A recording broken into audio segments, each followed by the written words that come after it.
நாம இன்னைக்கு ஒரு அருமையான பாகற்காய் தொக்கு எப்படி செய்யலாம்னு பார்க்கலாம்.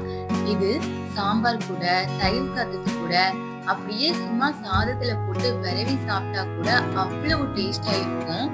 பாகற்காய் லவர்ஸ் யாராவது இருந்தீங்கன்னா அப்படியே இந்த வீடியோவுக்கு ஒரு லைக் போட்டுட்டு பாருங்க. பாகற்காய் தொக்கு செய்யறதுக்காக நான் இன்னைக்கு 400 கிராம் அளவுக்கு பாகற்காய இந்த மாதிரி பொடியா கட் பண்ணி எடுத்து வச்சிருக்கேன். இத ஸ்டவ்ல ஒரு பேன் வச்சு கொஞ்சமா எண்ணெய் சேர்த்து நல்லா வதக்கி எடுத்துக்கோங்க. பாகற்காய எந்த அளவுக்கு எண்ணெயில வதக்குறோமோ அந்த அளவுக்கு கசப்பு கம்மியாகும். நான் ஒரு 5ல இருந்து 10 நிமிஷம் மீடியம் ஃப்ளேம்லயே நல்லா வதக்கி எடுத்திருக்கேன். இந்த அளவுக்கு வதங்கினதும் தொக்கு செய்ய ஸ்டார்ட் பண்ணிடலாம். அதே பேன்ல ஒரு குழிக்கரண்டி அளவுக்கு எண்ணெய் சேர்த்து 1/2 டீஸ்பூன் கடுகு, 1/4 டீஸ்பூன் உளுந்து, 1/4 டீஸ்பூன் ஜீரகம், 1/4 டீஸ்பூனுக்கும் கம்மியா வெந்தயம், இதோடயே ஒரு கொத்து கருவேப்பிலை சேர்த்து வதக்கி விடுங்க. இதோட ஒரு பல்லாரிய பொடியா கட் பண்ணி சேர்த்து வதக்குங்க.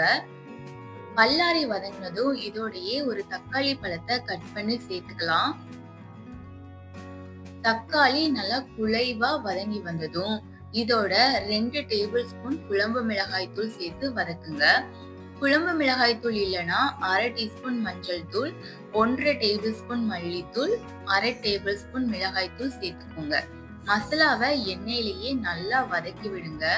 இதோடயே நம்ம வதக்கி வச்ச பாகற்காய சேர்த்துக்கலாம். இதையும் மசாலாவோடயே நல்லா வதக்கி விடுங்க. இப்போ இதோட கொஞ்சமா தண்ணி சேர்த்து தொக்குக்கு தேவையான உப்பையும் சேர்த்து வேக விடுங்க. ஒரு நெல்லிக்காய் சைஸ் அளவுக்கு புளிய 20 நிமிஷம் ஊற வச்சு நல்லா கரைச்சி வச்சிருக்கேன். இந்த புளி தண்ணிய இப்ப இதோட சேர்த்துக்கலாம். இதோடயே ஒரு 1/2 டீஸ்பூனுக்கு பெருங்காயத்தூள் சேர்த்துக்கோங்க. இத ஒரு முறை கலந்து விட்டுட்டு மூடி வச்சு வேக விடலாம்.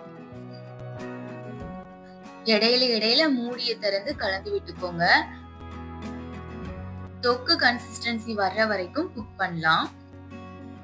இப்ப பாருங்க, நம்ம சேர்த்த மசாலா எல்லாம் நல்லா பாகற்காயோட சேர்ந்து தொக்கு மாதிரி வந்திருக்கு. உப்பு செக் பண்ணிட்டு தேவைப்பட்டா சேர்த்துக்கோங்க. இந்த பக்குவம் கரெக்டா இருக்கும். இப்ப இறக்கிடலாம். ரொம்பவே டேஸ்டியான ஹெல்த்தியான பாகற்காய் தொக்கு இப்போ ரெடி. இத நீங்களும் வீட்ல ட்ரை பண்ணி பாருங்க. பிடிச்சிருந்தா லைக் பண்ணி என்ன மாதிரி பாகற்காய் லவர்ஸ்க்கு ஷேர் பண்ணுங்க. அப்படியே அந்த சப்ஸ்கிரைப் பட்டனையும் தட்டிடுங்க. இன்னொரு ரெசிபில பார்க்கலாம். நன்றி.